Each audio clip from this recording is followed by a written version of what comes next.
আমি এইটা পাবা তো তুমি নাকি? এটা তো আমাদের মোবাইল। হ্যাঁ, আমরা আমরা সুন্দর একটা রয়েছে। আমরা আসলে পানিতে নেমেছি, অনেক ভালো লাগছে, সুন্দর অবস্থা।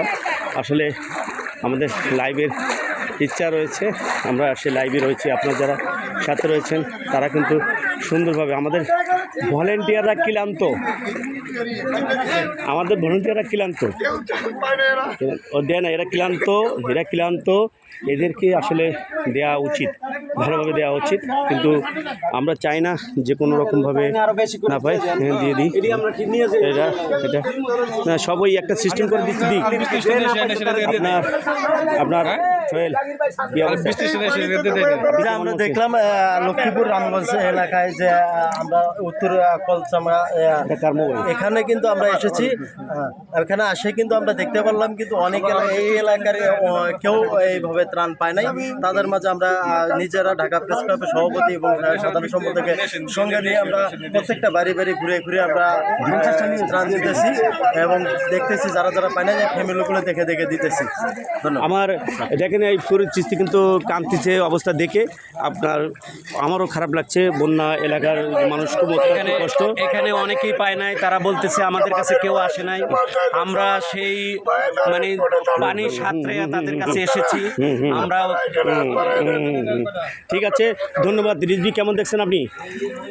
আসলে এই যে বানবাসী মানুষের মাঝে এখানে যে সব ঘরবাড়ি তলিয়ে গেছে, আসলে আমরা এখানে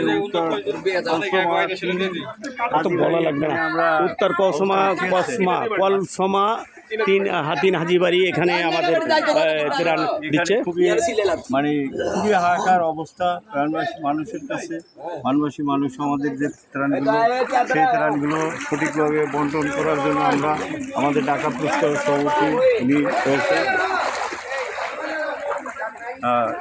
ধন্যবাদ। শত ব্যস্ততার ভিতরে যে সবাই মিলে আমরা সকলকে ধন্যবাদ। আমি আরও শামীম, দেখছেন অবস্থা তো দেখলেন আপনি নিজে, এখানে পর্যাপ্ত ত্রাণের প্রয়োজন রয়েছে।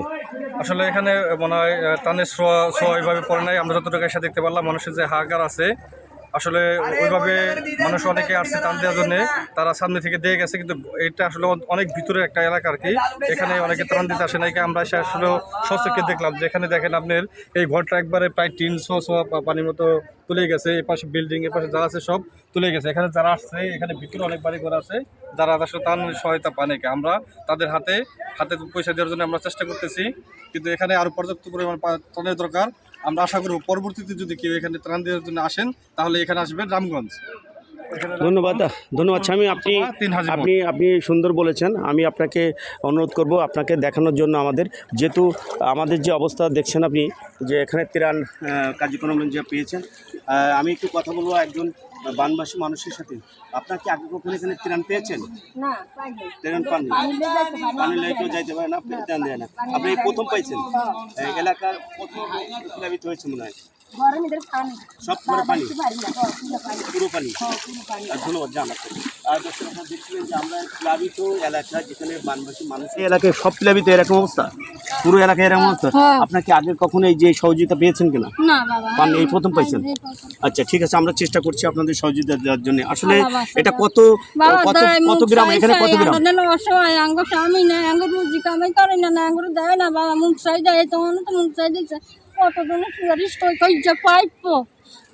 যারা প্রাপ্য আমরা তাদেরকে দেবো। আমি দেখে সেই ব্যবস্থা করতেছি। অবশ্যই আপনাদের এখানে আশেপাশে আরো যারা আছে আমরা আরো নিয়ে আসবো, আমরা দিব, সমস্যা নাই।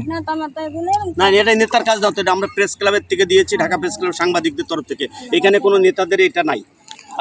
আমরা আরো নিয়ে আসবো, আরো দিব, কোনো সমস্যা নাই। দর্শক, আপনারা দেখবেন যে আমরা দেখছেন সব জায়গায় কিন্তু রাজনীতির যে একটা ছত্রছায়া সবসময় থেকে থাকে, এখানেও কিন্তু তার ব্যতিক্রম নাই। আসলে লক্ষ্মীপুর এলাকায় যারা ত্রাণ দিতে আসে তারা কিন্তু ভরবার অভিযোগ করেছেন যে বিভিন্নভাবে ত্রাণের সমস্যা দেখা দেয়। কি রিজভি, এমন অভিযোগ আপনি শুনেছেন না?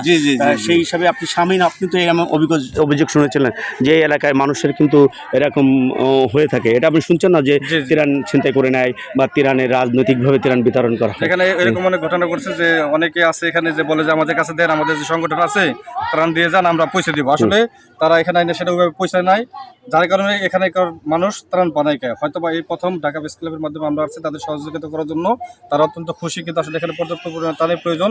আমরা যেগুলো আনছিলাম শেষ হয়ে গেছে, আবার আমরা আমাদের গাড়িতে আছে আরও, আমাদের আরেক টিম আরেক জায়গায় দিতেছে। আমরা ওখান থেকে এনে এখানে যারা আছে প্রত্যেকটা ঘরে ঘরে আমরা ত্রাণ পয়সা দেওয়ার জন্য আমরা চেষ্টা করব। ধন্যবাদ শামীম। আমি যেহেতু আমাদের আজকের যে এখানে আমরা ঢাকা প্রেস ক্লাবের উদ্দেশ্য ছিল সাধারণ মানুষ যারা, তাদেরকে আমরা ত্রাণ কার্যক্রম দেবো, অত্যন্ত দরিদ্র যাদের মাধ্যমে ঢাকা প্রেস ক্লাবের পক্ষ থেকে এই মুহূর্তে আপনাদেরকে আবারও শুভেচ্ছা অভিনন্দন জানিয়ে শেষ করছি। সকলে ভালো থাকুন, সুস্থ থাকুন। ধন্যবাদ সকলকে। আমাদের সাথে লাইভে থাকুন, যুক্ত থাকুন, দেখতে থাকুন আমাদেরকে। আমরা মানুষের পাশে যাব। হয়েছে সব জায়গায় কিরম পানি পানি। তুমি খেয়েছো কি সকালে? সকালে কিছু খাইছো? কি খাইছো?